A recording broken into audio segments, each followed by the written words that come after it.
We are joined this morning by Greg Creed. Greg, thank you for having us here today. Kate, welcome to Dallas.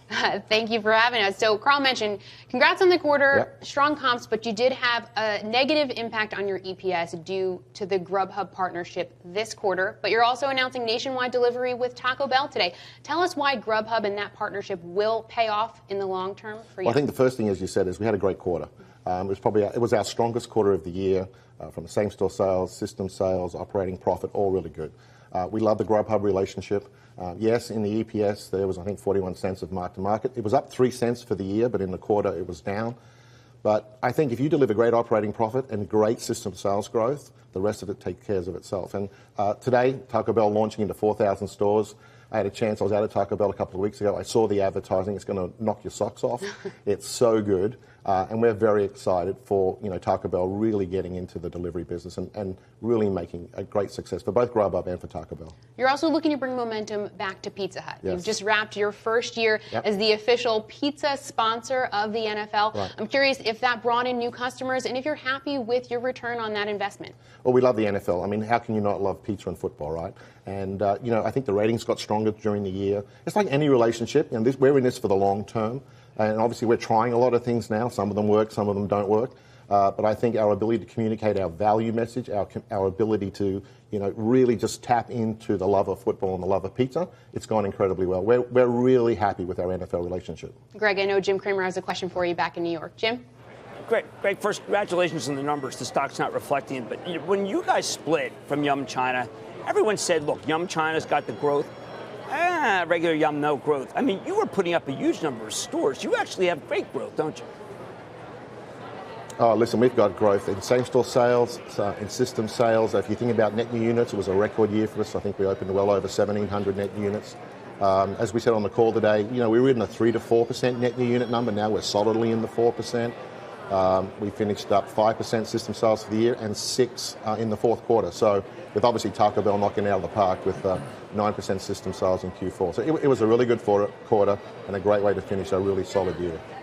Yeah, I'm kind of blown away by that Taco Bell number. You get a 6%. And look, it looks like wherever Brian Nickel goes, you get 6%. You get 6% over at Chipotle. Could this just be some sort of sea change where this is the food that people want in this country? What has happened that Mexican food is on fire? Well, I think the most important thing with Taco Bell is, yes, we had a great year and a great second half and a great fourth quarter, but that was the 7th year of, consistent, comp same-store sales growth. So this is not like a one-hit wonder. I think Julie Massino, the new president's doing an amazing job.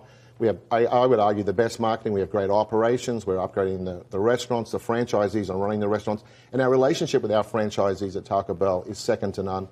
Restaurant-level margins in the mid-20s. That's all really good. So there's no silver bullet. I think that team is doing everything right, and they've done it, for a long, long time, which is fantastic.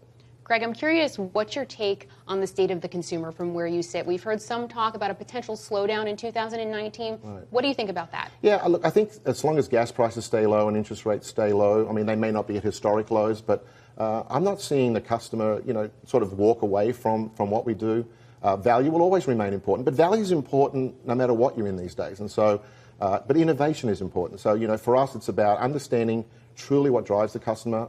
And I think that even in good or bad times, great brands with great franchisees always win, and I'd like to think we're winning right now. I was just going to say, though, value is everywhere. Yeah. You talked about innovation and distinctive marketing. How do you separate yourself from the crowd? Taco Bell obviously has done an amazing job with that. Yeah, well, I think we call it RED, relevant, easy, and distinct. So it's about making sure that the brands are relevant.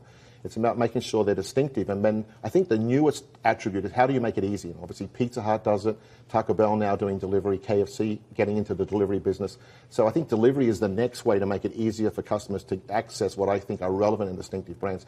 You have to work every day at this. You can never take a day off. But I think what we've got is all three of our brands focus on being more relevant, more distinct, and more easy. We have a very strong jobs market, but also really, really tight labor pool. We've heard from other fast food companies that finding skilled workers, keeping them on the job can be a really big challenge, especially for your franchisees. Sure. What are you hearing from them? Is that a big challenge for them? Well, I think it is a challenge, but I think more importantly is culture matters. If everyone's offering the same price or everyone's offering the same wage, then culture really matters. And if you think about it, we've always believed our culture differentiates us, and culture and talent are what really make us different. So I would say even in a tight labor market, culture is actually more important to attracting the people to come and work at one of the Yum brands. Quick question on delivery. We've heard that Starbucks says they're going to overheat their coffee so that it's still hot when it arrives. How do you do that with food? How do you get it ready? You're going to overheat the Taco Bell so it arrives at the right temperature? No, hot food hot, cold food cold. I mean, we've got great packaging to have it delivered in. In Pizza Hut, for example, we rolled out new bags. We're actually delivering our pizzas 15 degrees hotter right now because of new technology. So as long as you invest in technology, people want the hot food hot, they want the cold food cold. They don't want it over hot, and they don't want it freezing. So, making sure you've got the right packaging to deliver what the customer wants, and that's what we've invested in. Fantastic. Greg Creed, congrats on that rollout. Thank you so much for having us here today. Thank you very much. It was a real pleasure.